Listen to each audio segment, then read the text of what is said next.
ago in the Financial Times there was a letter from a 98-year-old woman from Aberdeen. I thought, oh, the Yes people will pick it up. And to my surprise, I realised, look, they seem to have picked it up. So here it is. I've left a few copies. I passed it on to Bella, so Mike Small said he would put it up. Now, she was replying to a 68-year-old woman from Edinburgh who'd written the previous week to say...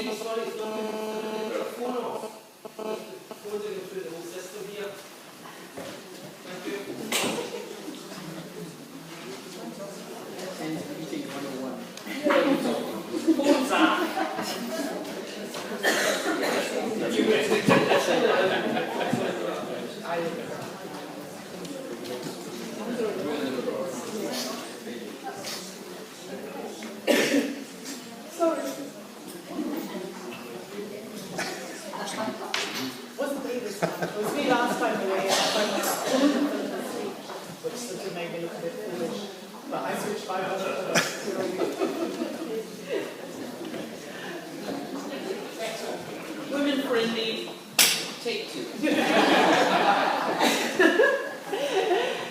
So, this 98-year-old woman was attacking the 68-year-old woman from Edinburgh who had produced one of these staunchly unionist letters. So she does start off by saying, I'm a 98-year-old great-grandmother and I am depressed that there are people in Scotland who lack all ambition for themselves and their country to the extent they are prepared to vote no in the Scottish independence referendum and so maintain Scotland's subservient position within the Union. I have lived through 26 British governments and none of them has shown they understand or care about Scotland. Does the 68-year-old whippersnapper of a grandmother think it acceptable that male life expectancy in parts of Glasgow is a mere 54 years? And so on. For the past 40 years, Scotland has been at the heart of the European oil and gas industry, and yet still poverty and ill health plague the nation. With at least another generation of oil and gas to be extracted, we cannot afford to let this continue.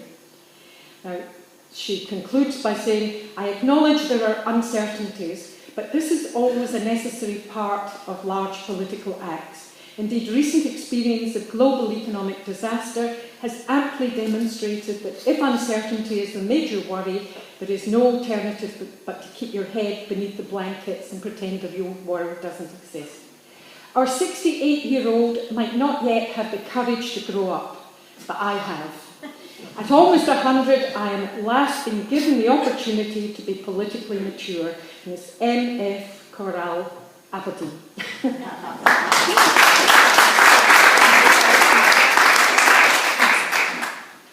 Now also there were a few comments that I collected from one of the early Women for Indy listening exercises where they got informally some groups of women together just to talk, not activists, just to talk about their feelings. And I thought some of them had made comments that captured so well both the problems and the opportunities. And if we weren't so feared, this could be exciting. And the reason the British government are against independence isn't because they think we're not capable, it's that they think we are. And it goes on for so many years, we've been told we're second best, that we're not right, that we're an unhealthy nation. It seeps in. And this is the unfortunate thing still with many people in Scotland. It's diminishing. I think we're winning. I think the confidence is there in many people in Scotland, but there is still, someone was saying to me, it's so depressing to go into the Fleming in Bigger. Those of you who know it. Because you still get we're too wee, we couldn't make it, how could we run things, that kind of attitude. There is still some of that around. And it is this business of having been told for so long that you're a failed nation. You know, you can't quite make it. You're second class. But it's changing. And that's the great thing. And with women, I think it's a kind of double whammy in this respect, because we have had to put up with this culturally for so long, and there are still elements of it there. I'm sure the kind of attacks Philip has been getting entirely predictable. As soon as you are effective, as soon as you are changing the nature of the debate, they will go for you. It'd be interesting if they would have gone for someone who was male, you know, quite the same way. There are very strong reasons why there are women should be more pro-yes than men. Because if you consider the record of the British state, that question about if we're better together, why are we not better together, is very, very relevant to women. The UK is, as has often been said, among developed nations, about the fourth most unequal. And if you look at the situation since the late 70s, then the pay gap between the best rewarded and the least rewarded in our society has been increasing faster than almost any other developed country. If you look at the situation in Western Europe, we're in the bottom half in terms of our basic state pensions. And again, if you look at Western Europe, we're also very much in the bottom half if you look at the difference in the average between male and female earnings.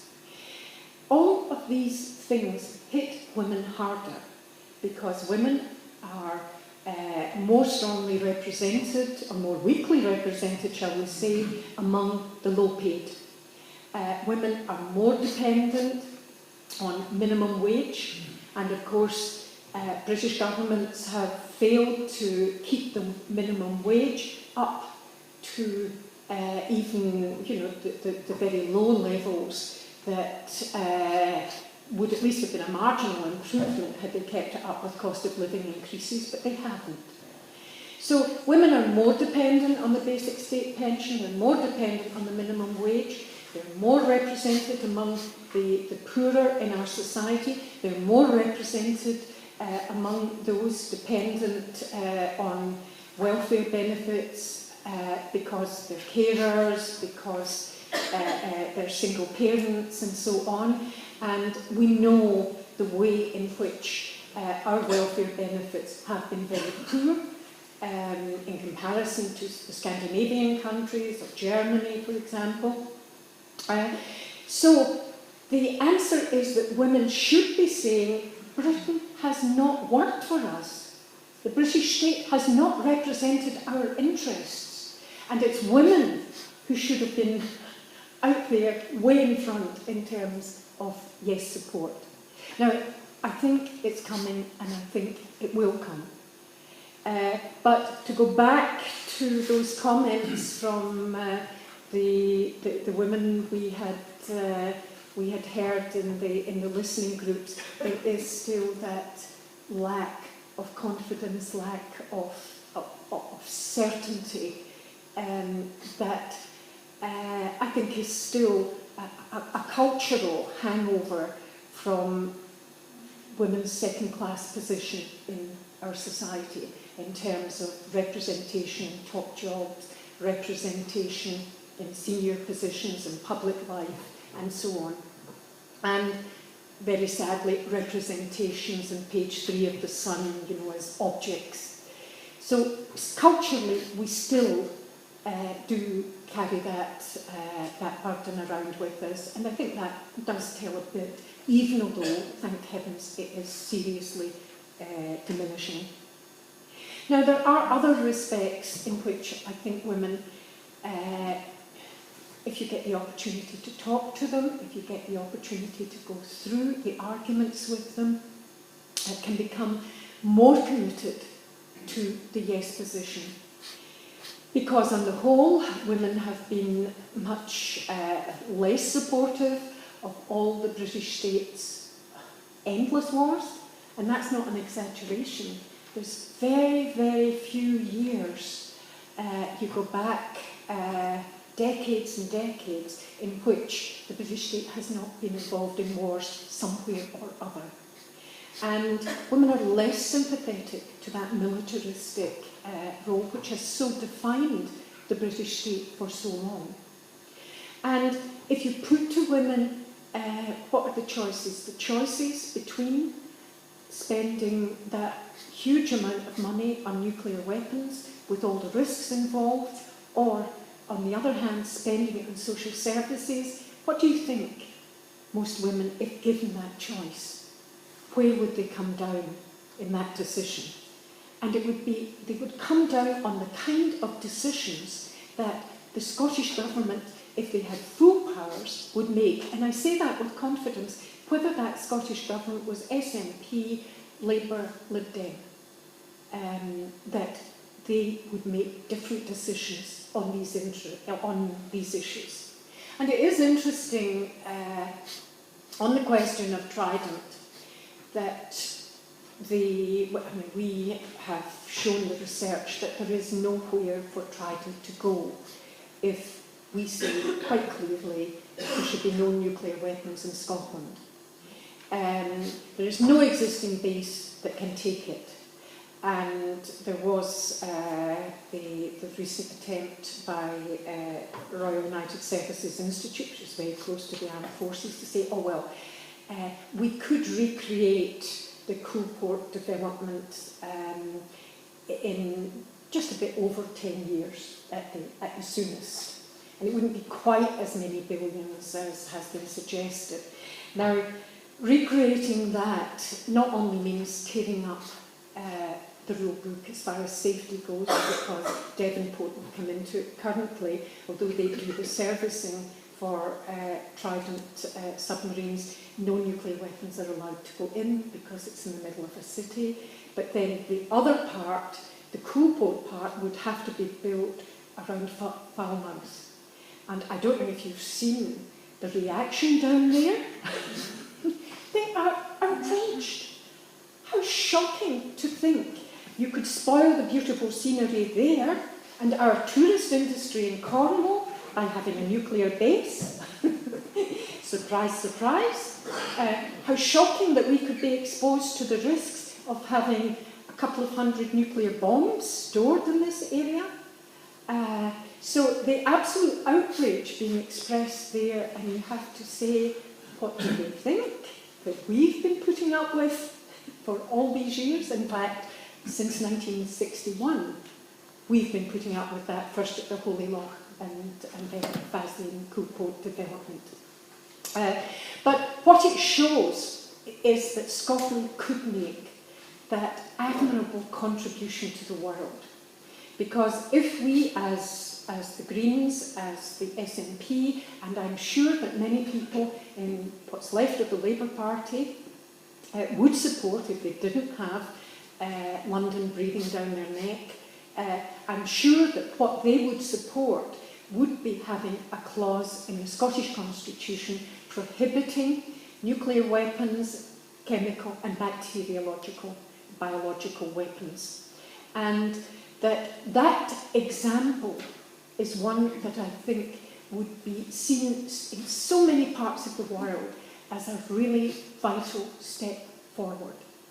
Because so many people are looking at where are the prospects for progress in terms of nuclear and other kinds of disarmament. Where are we going to get the momentum built up? Because it's not coming from the existing nuclear states, although they signed up in the Nuclear Non-Proliferation Treaty to a commitment to complete and urgent nuclear disarmament. And they have done nothing about it.